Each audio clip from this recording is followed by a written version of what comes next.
ಜೀವನ ಎಂಬ ಈ ಸುಂದರ ಪ್ರಯಾಣದಲ್ಲಿ ನಿಮ್ಮ ಸಂಗಾತಿ ಈ ಜೀವನ ಜಾತ್ರೆ. ಎಲ್ಲರಿಗೂ ನಮಸ್ಕಾರ. ಕೋಪ.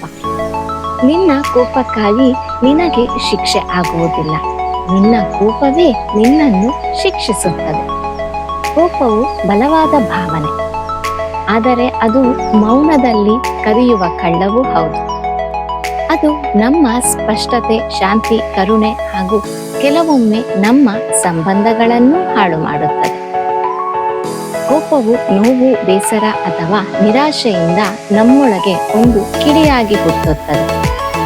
ಅದನ್ನು ನಿಯಂತ್ರಿಸದೆ ಬಿಟ್ಟರೆ ಅದು ನಮ್ಮನ್ನೇ ಸುಡುವ ಜ್ವಾಲೆಯಾಗಿ ಬಿಡುತ್ತದೆ.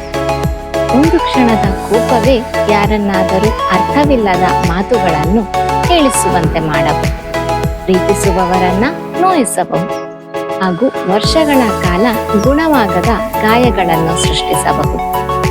ಆದರೆ ಇತರರನ್ನು ನೋಯಿಸುವುದಕ್ಕೂ ಮೊದಲು ಅದು ನಮಗೆ ಹೆಚ್ಚು ಹಾನಿ ಮಾಡುತ್ತದೆ. ಅದು ನಿದ್ರೆಯನ್ನು ಹಾಳು ಮಾಡುತ್ತದೆ, ನಮ್ಮ ಚಿಂತನೆಗಳನ್ನು ಕಲ್ಮಶಗೊಳಿಸುತ್ತದೆ ಮತ್ತು ಸತ್ಯವನ್ನು ನೋಡಿ ಅರ್ಥ ಮಾಡಿಕೊಳ್ಳುವ ಸಾಮರ್ಥ್ಯವನ್ನು ಮಸುಕಾಗಿಸುತ್ತದೆ. ಈ ರೀತಿಯಾಗಿ ಕೋಪವೇ ತನ್ನದೇ ಶಿಕ್ಷೆಯಾಗಿ ಪರಿಣಮಿಸುತ್ತದೆ. ಜೀವನ ನಮಗೆ ಕಲಿಸುವುದು ಭಾವನೆಗಳ ಸಂದೇಶ, ಆದರೆ ಅವನ್ನು ನಮ್ಮ ಮೇಲೆ ಆಳಲು ಬಿಡಬಾರದು. ಕೋಪವು ಯಾವುದೋ ವಿಚಾರ ಗಮನಕ್ಕೆ ತರಬೇಕಿದೆ ಎಂಬ ಒಂದು ಸೂಚನೆ, ಆದರೆ ಅದಕ್ಕೆ ನಮ್ಮ ಜೀವಿತದ ನಿಯಂತ್ರಣವನ್ನು ಕೊಡಬಾರದು. ನಾವು ಕೋಪಕ್ಕೆ ದಾಸರಾದರೆ ನಮ್ಮ ಶಕ್ತಿಯು ಕುಗ್ಗುತ್ತದೆ. ಕೋಪವನ್ನು ಅರ್ಥ ಮಾಡಿಕೊಂಡರೆ ನಾವು ಅದಕ್ಕಿಂತ ಮೇಲಿರುತ್ತೇವೆ. ಶಾಂತಿ ಹೊರಗೆ ಅಲ್ಲ, ಒಳಗೆ ನಿರ್ಮಿಸಿಕೊಳ್ಳಬೇಕಾಗಿತ್ತು. ಕೋಪ ಮನಸ್ಸನ್ನು ದುರ್ಬಲಗೊಳಿಸುತ್ತದೆ, ಶಾಂತಿ ಬಲಪಡಿಸುತ್ತದೆ. ಒಂದು ಕ್ಷಣದ ಮೌನವೇ ದೊಡ್ಡ ತಪ್ಪನ್ನು ತಪ್ಪಿಸಬಹುದು.